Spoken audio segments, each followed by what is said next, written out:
Software సరిగమలు కథ రచన కాశీ విశ్వనాథం పట్రాయుడు. కథాపఠనం మల్లవరపు సీతారాం కుమార్.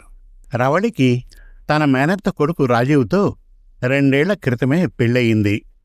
రాజీవ్ బెంగళూరులో ఉద్యోగి. అతడు నిరంతరం మీటింగులు చాటింగులతో తీరిక లేకుండా ఉండేవాడు. రవళి పల్లెటూరులో పుట్టి పెరిగింది. పెద్దగా చదువుకోలేదు. అందువల్ల ఎవరితోనూ పరిచయాలు పెంచుకోలేదు. కాలక్షేపం అవక సాయంత్రం భర్త రాక కోసం ఎదురుచూస్తూ కూర్చునేది రవళి. తీరా ఆఫీసు నుండి వచ్చాక భర్తతో కలిసి కాసేపు కబుర్లు చెప్తూ భోజనం చేద్దామంటే మీటింగులతో రాజీవ్కి వీలయ్యేది కాదు. భర్త తనను పట్టించుకోకుండా వేరొకరితో కాలక్షేపం చేస్తున్నాడనే అనుమానం పెరిగిపోయింది. ఒకరోజు, రాజీవ్, నేను నీ నుంచి ఏమీ ఆశించలేదు. కాసేపు నాతో సరదాగా మాట్లాడమన్నాను. కానీ అది కూడా నీ వల్ల కాలేదు. నీలో నువ్వే మాట్లాడుకుంటున్నావు, లేదంటే వేరే అమ్మాయితో మాట్లాడుతున్నావు. నన్ను పట్టించుకోలేదు. ఇంతకాలం ఓపిక పట్టాను. ఇక నా వల్ల కాదు. ఇలాగే కొనసాగితే నేను ఒక్క క్షణం కూడా ఇక్కడ ఉండలేను అంటూ నిలదీసింది. ఏం చేయను? ఈ సాఫ్ట్వేర్ ఉద్యోగాలు అటువంటివి. నువ్వు అనుకున్నట్లు నాలో నేను మాట్లాడుకోలేదు. మీటింగ్లో ఉన్నాను. నా చెవుల్లో బ్లూటూత్లు ఉన్నాయి అంటూ తన చెవిలో బ్లూటూత్లు తీసి భార్య చెవిలో పెట్టాడు రాజీవ్. అయినా రవళికి నమ్మకం కలగలేదు. రాజీవ్ అమ్మాయిలతో మాట్లాడుకుంటూ తనని నిర్లక్ష్యం చేస్తున్నాడనే అనుమానం పెరిగిపోయింది. తన అనుమానంతో రాజీవ్ను ఇబ్బంది పెట్టేది.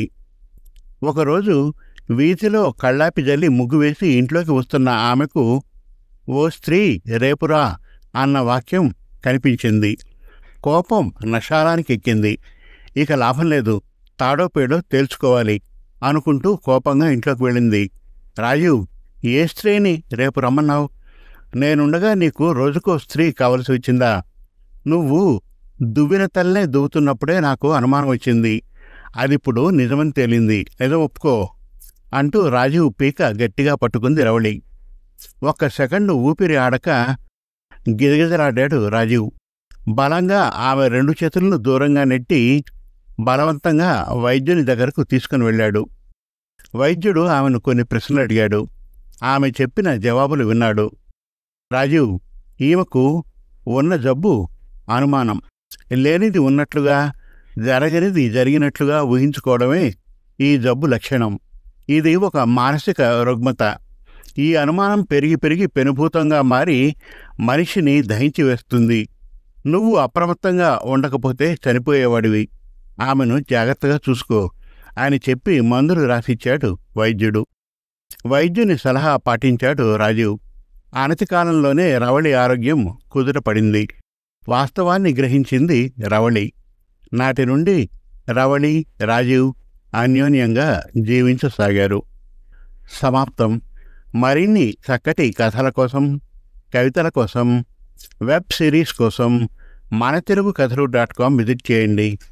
Thank you.